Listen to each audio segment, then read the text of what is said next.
waiting in the undertow, set adrift with featherweight like bows, unaware of where my heart would flow. I was waiting in the undertow.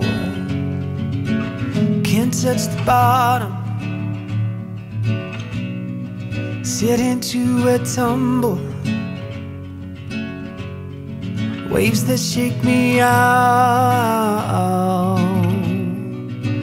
of my skin. Never been so easy, losing my direction. My bearings have me south of home. I've been wrong before. I was waiting in the undertow, set adrift with featherweight like bows, unaware of where my heart would flow. I was waiting in the undertow.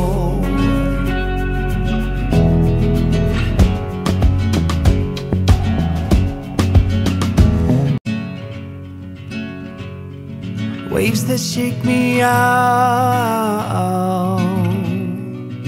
out of my skin. Astfel, în perioada sovietică pereche, castelului nostru a fost acoperit cu un strat gros de tencuială, care periodic se dădea cu vas sau cu vopsea. Asta și era stil sovietic. Noi astăzi deja suntem un complex turistic care dispunem de 7 căsuțe hoteliere. Viitorul apropiat, nivelul 2, partea cenușie, vor mai fi încă 16 camere hoteliere pentru oaspeții noștri. Edificiul cel vedeți este de sticlă și lemn, deci este un proiect grandios, dar și asta presupune un wine spa. Primul wine spa în Republica Moldova și asta ar însemna băi, terapii, tot pe baza vinului.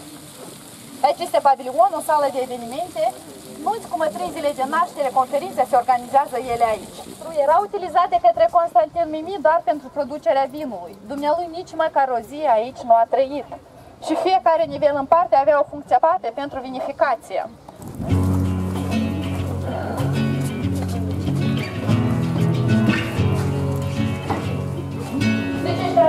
I was waiting in the undertow, set adrift with featherweight like bows, unaware of where my heart would flow. I was waiting in the undertow. În anul 1868, dumnealui a fost al patrulea copil în familia sa, având 3 surori mai mari, și de fapt de la bun început domnul Constantin Mimi nu cunoștea vinificația, ci era jurist. În 1893, când dumnealui decide să construiască castelul nostru, pleacă cu familia sa pentru 2 ani în Franța, la Montpellier, să învețe abilitățile cum să producă un vin de înaltă calitate. Deci noi aici, dragi oaspeți, avem școala de agronomie de studii superioare din Franța.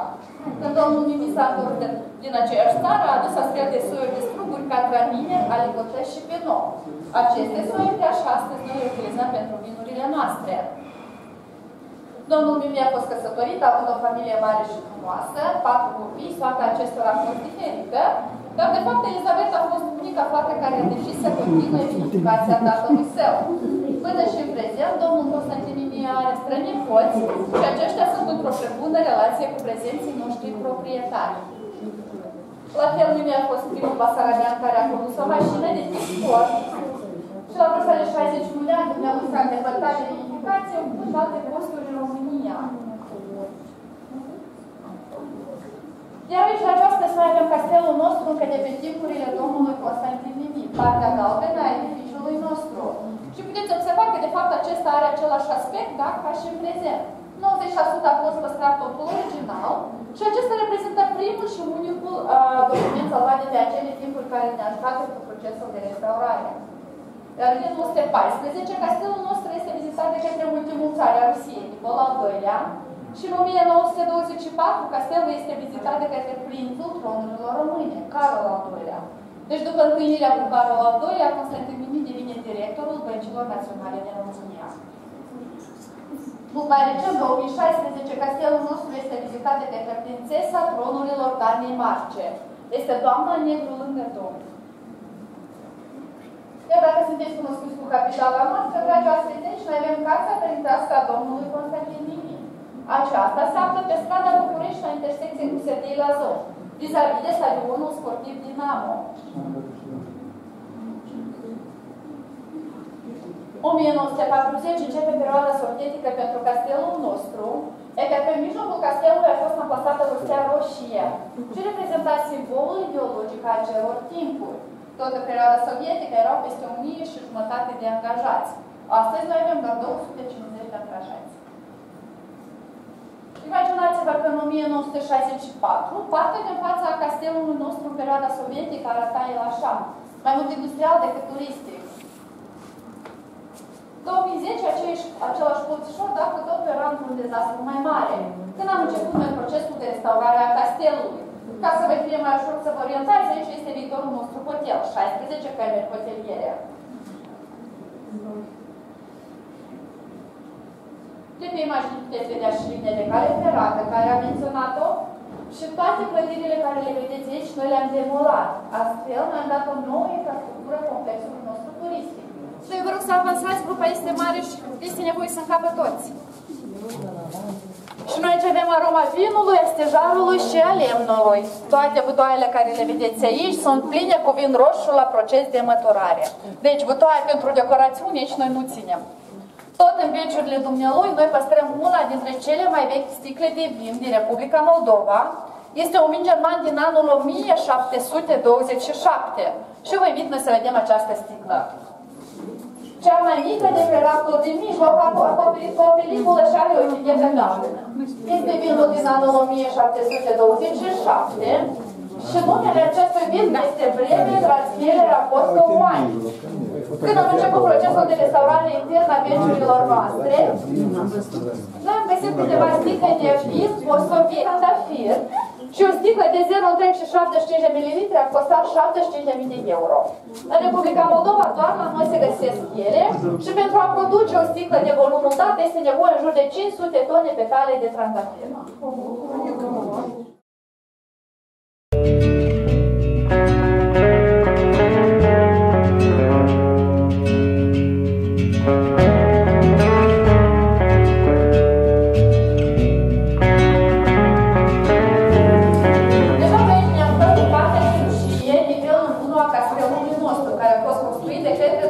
Domnului Constantin Mimin, da? La fel toate butoarele care le vedeți aici sunt primite cu vin roșu la proces de măturare. Pe vinurile albe se păstrează Riesling, aici Chardonnay și Verica. Și vinăria noastră este prima vinărie din Republica Moldova în care a avut posibilitatea sau succesul să păstreze într-un butoi un vin roze. De obicei vinurile roze și vinurile alte sunt de consum direct. Ele nu pot fi de colecție. Dar astăzi noi avem în vânzare un vin roze de colecție. Can't touch the bottom, sit into a tumble, waves that shake me out of my skin. Never been so easy, losing my direction. Bearings have me south of home. I've been wrong before. I was waiting in the undertow, set adrift with fadeaway light poles, unaware of where my heart would flow. I was waiting in the undertow.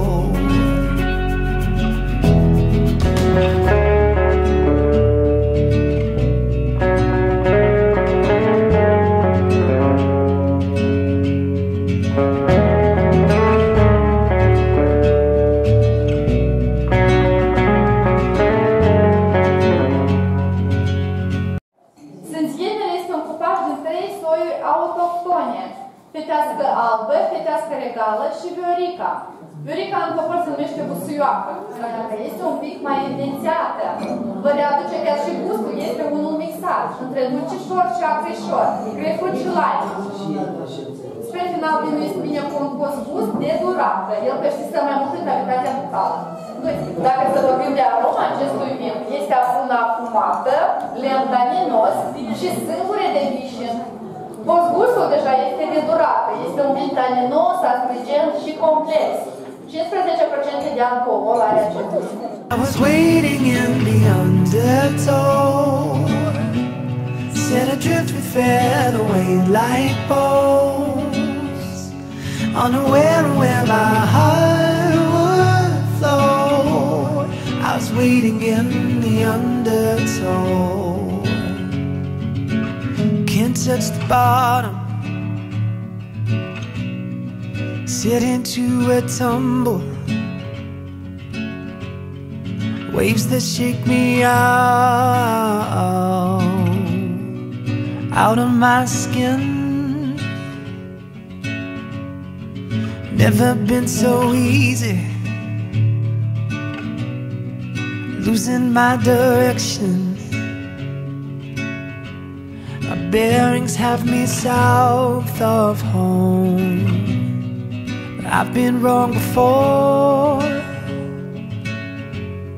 I was waiting in the undertow, set adrift with fed away like bows, unaware of where my heart would flow. I was waiting in the undertow.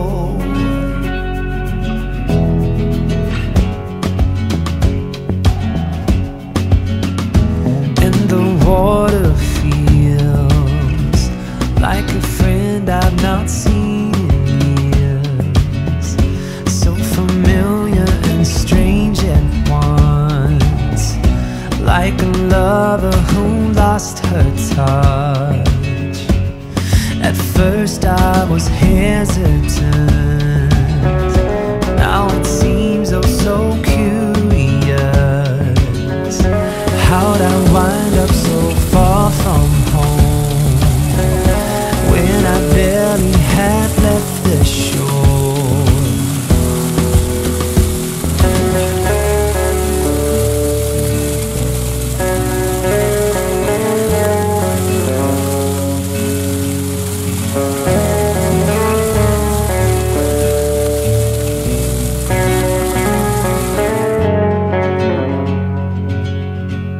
And I was waiting in the undertow, set adrift with fed away